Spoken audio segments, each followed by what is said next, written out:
Hey guys, it's the Gundam Boy. Got a dirty ass sink with a shit ton of automatons, and your primary isn't working? Why don't I introduce you to the solution? The kitchen recoilless rifle.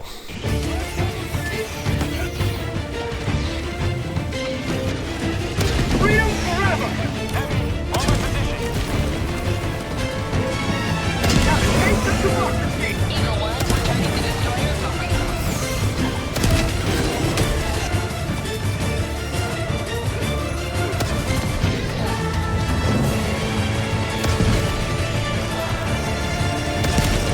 Reloading!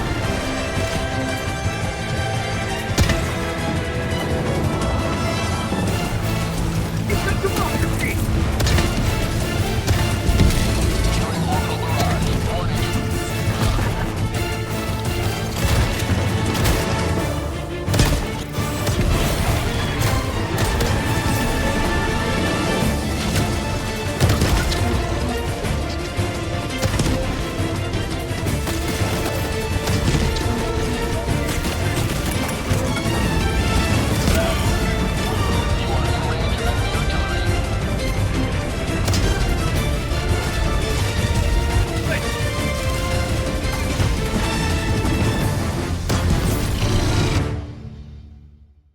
Bang, bang, bang! And it sparkles like new. And this video was chosen by this guy. Actually, it was chosen by a wheel. And if you want to see me cover your video idea, then be sure to leave it in the comments down below, and I'll slap it on the wheel, give it a spin, and see what we get. So we are going to be touching we're going to be touching on the recoilless rifle. And what is its job? Well, did you skip the intro? Because I think we both know what the recoilless rifle does. Anyways, this anti-tank rocket is just great for bombing enemies and punching holes into what used to be a heavy unit. This rocket launcher was the OG when things like Spear and Quasar was caca! And this rocket launcher can boast some long range, as long as you can compensate for the drop at certain distances. So don't be surprised if you're calculating some of the shots, because this reticle doesn't tell you jack shit about how far the bullet's gonna drop. So starting off with bug chaff, and that's right, the bugs chaff. Because we got a high explosive for splashing damage, which just murks anybody caught in the blast. Good for those moments where everyone bunches up like a bundle of sticks.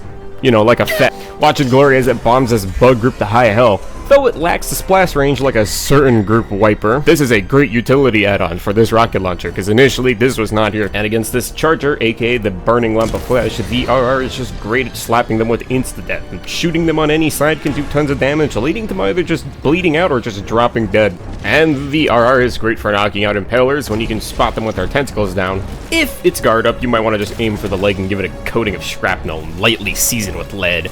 But do keep in mind that it does not one-shot the impaler all the time. It is kind of like a two-shot kind of ordeal, because I swear to God, I shot this guy like point blank in his forehead, in his eyes, and it just does not phase him. Can you get the second reload, or can the tentacle slap you first? Against Bile Titan, it's a one-shot if you punk him in the face, and if you can't see his face, or your age is finally catching up with you, 2 shots to the body should work. And against most structures, this rocket launcher makes it an afterthought. Just don't waste it on bug holes, because, I mean, sometimes there's too many holes. And you know, against bugs, I say the recoilless is great, but I've been falling out of its favor after using it for a while. I usually play on difficulties like around 7 and up, so most times when I need to reload the recoilless rifle, there's really hard times to find an opening to do that. Terminids run you down like you're the only guy with the food in class, but it has great stopping power, but at the cost of mobility. And yes, I say mobility, because when you're sitting still in the middle of a Terminid swarm, I say you're not pretty.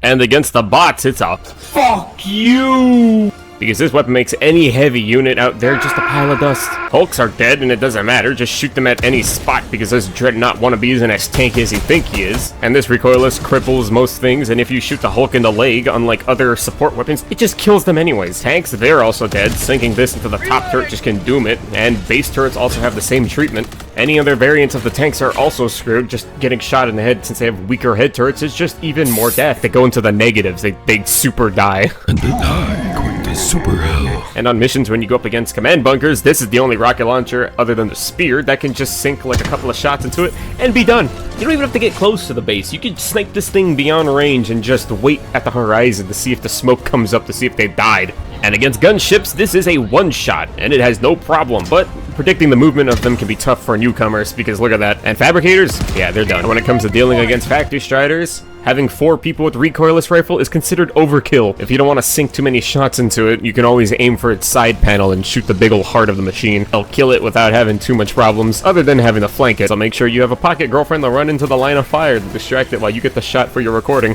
And when it comes against the automatons in general, this weapon is a solid A+++++. Yeah, this rocket launcher has no problem taking down anything that the automatons can currently throw at us. The automatons give you a lot of breathing room, so it gives you a lot of openings to try and reload even on higher difficulties, which it feels like you're constantly getting pressed. But like the automatons don't press you as hard, unless it's a chainsaw man, that they come over and touch you all over. And its ability to be team reloaded makes this thing a godsend at missions where you have to defend the points with gunships constantly falling out of the sky, because the recoilless rifle can destroy this ship in one shot. It doesn't matter where you shoot it. Well, unless you hit the little dangling legs of the automatons below, this thing will just shoot down the ships. So I literally spent an entire match once just killing the automatons' gunships before they could land. And another thing for the bots is that this weapon's long range means that nothing is safe from you. You can snipe from any distance and take down the target. Because unlike the bugs, the bots build on the surface, so anything that's a bot structure, automaton, or giant walking factory is in your sights, you can snipe them. And with the alternative firing mode, it means patrols, you can blast away any of those little bot troopers before they try to call in people. And against the illuminate, this will blow holes into the groups of chaff, but its reload kinda puts you in a bad situation, unless someone reloads it for you. Though there is a big thing that we've learned from the Quasar. The Quasar cannon can't one-shot the illuminate overseers or elevated ones. Neither can the recoilless rifle, because their armor is just so chunky. Here, look, against the overseer right here, I point blank him and I have to finish him off with a mag. That's because his armor is harder than my rocket launcher shell. Concerning. Even against the elevated ones who have the same amount of movement, I wouldn't really use the recoilless rifle for shooting them because they're just, I don't know, too agile. But then we have the good old harvesters, which is pretty much light work. As soon as that shield goes down, just point and click at the legs. That should topple that thing over instantly. I like to aim in the general area, like underneath its waist, right here, because that typically gets it down most times. And when it comes against the illuminate, yes, it is kind of wonky with the overseers and the elevated ones' extra armor, but this thing is great at annihilating harvesters. And when it comes against the actual chaff, I'd say it fares better against the chaff than some of the overseers, because when they bundle up into a nice group, you set that thing to explode, and it will just cripple the numbers. But I think if you're gonna run a weapon against the illuminate, I think the recoilless where it stands right now with the lack of heavy units to really hit it with is kind of not that good. Because it is a anti-tank weapon with the capabilities of being a chaff killer, but the reload speed with the whole, like, horde of zombies behind you kinda makes it difficult to reload if you think.